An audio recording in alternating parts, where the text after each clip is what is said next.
तारीख थी 7 दिसंबर 2013 की। सुबह सुबह एक दुल्हन 7 फेरे लेने के अपने सपने संजोए पार्लर में तैयार हो रही थी। तभी किसी ने उस पर तेजाब फेंक दिया। तेजाब इस तरह फेंका गया कि दुल्हन बुरी तरह जल गई। आनन फानन में परिवार वाले दुल्हन को अस्पताल ले गए और वहां उसने 20 दिनों तक जिंदगी से जंग लड़ी, लेकिन हार गई। इस तरह दुल्हन की शादी से पहले ही मौत हो जाती है। दुल्हन के ऊपर तेजाब फेंकने वाला उसका प्रेमी नहीं था, बल्कि उसकी होने वाली जेठानी ने इसे अंजाम दिया था। आखिर क्यों जेठानी ने शादी से पहले ही इस मासूम को मौत के घाट उतारा? क्या रंजिश थी और क्या था पूरा मामला? आज की वीडियो इसी मसले पर। उससे पहले यदि आपने अभी तक हमारे चैनल को सब्सक्राइब नहीं किया है तो इसे सब्सक्राइब करें और वीडियो को लाइक करें। दरअसल लुधियाना के सराभा नगर थाने में दर्ज मामले के अनुसार इस दिल दहला देने वाली घटना में मुख्य अपराधी परविंदर सिंह ने 7 दिसंबर 2013 को सराभा नगर के मुख्य बाजार के पास स्थित लेकमे सैलून में वारदात को अंजाम दिया था। उसने शादी से चंद घंटे पहले तैयार होने आई दुल्हन हरप्रीत कौर पर तेजाब फेंक दिया था। उस समय पार्लर में काम करने वाली महिलाएं हरप्रीत को तैयार कर रही थी।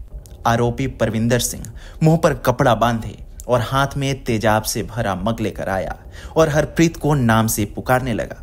जब हरप्रीत ने हाँ में जवाब दिया तो उसने उस पर तेजाब फेंक दिया और धमकी भरा लेटर छोड़ गया। वहीं आरोपी परविंदर बाहर कार में इंतजार कर रहे अपने साथियों के साथ फरार हो गया। इस हादसे में हरप्रीत का पूरा चेहरा और शरीर जल गया।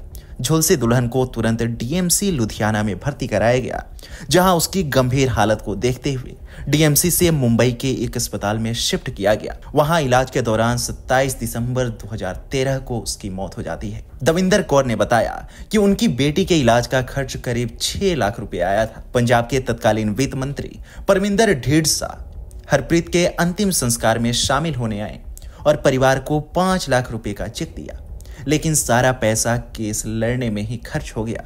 हरप्रीत की अंतिम अरदास पर राज्यसभा सांसद सुखदेव सिंह ढींढसा ने बेटे को सरकारी नौकरी देने और बेटे की याद में पार्क बनवाने का ऐलान किया था, लेकिन उनका वादा भी खोखला साबित हुआ। दविंदर बताती हैं कि उनके बेटे दलजीत सिंह को सुविधा सेंटर बरनाला में मामूली वेतन पर अस्थायी नौकरी दी गई थी, लेकिन बाद में उसे नौकरी से निकाल दिया गया। फिर दविंदर कौर को उनके बेटे की जगह अस्थायी तौर पर नियुक्त किया गया, लेकिन अब वह घर पर ही हैं क्योंकि सुविधा केंद्र बंद है। हरप्रीत की मां के मुताबिक उनके बेटे दलजीत सिंह की मौत हो गई और उनके पति जसवंत सिंह बीमारी के कारण काम पर नहीं जा पा रहे और उनका छोटा बेटा अर्शदीप सिंह बेरोजगार है। गरीबी के कारण उसे अपनी पढ़ाई बीच में ही छोड़नी पड़ी और अब उनके घर में कोई कमाने वाला नहीं है। वह बताती हैं कि कोर्ट ने उन्हें और मरहूम बच्ची को तो इंसाफ दे दिया, लेकिन सरकार ने न तो उनको नौकरी दी न ही पार्क बनवाया।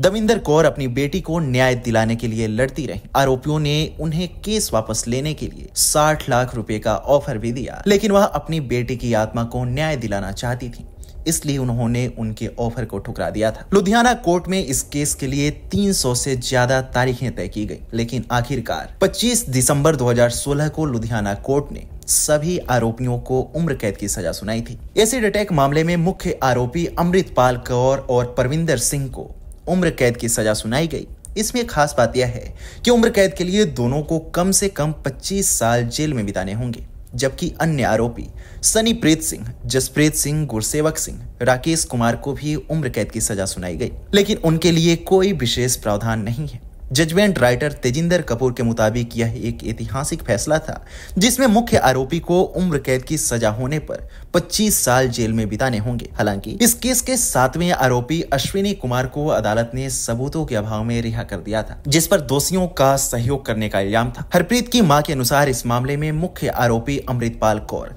और परविंदर सिंह अपने साथियों के साथ पहले भी बरनाला में उनके घर आकर धमकी दे चुके थे कि वे हरप्रीत कौर की शादी कोलकाता के परिवार में नहीं होने देंगे। दरअसल अमृतपाल कौर कोलकाता के उसी परिवार की बहू थी जिसमें हरप्रीत की शादी हो रही थी, लेकिन अमृतपाल का पहले ही अपने पति से तलाक हो चुका था, जिसके चलते वह रंजिश रखती थी। वारदात को अंजाम देने से पहले सभी आरोपियों ने फोन पर इसकी योजना बनाई थी, जिसकी कॉल डिटेल और टावर लोकेशन की मदद से पुलिस आरोपियों को पकड़ने में सफल रही थी।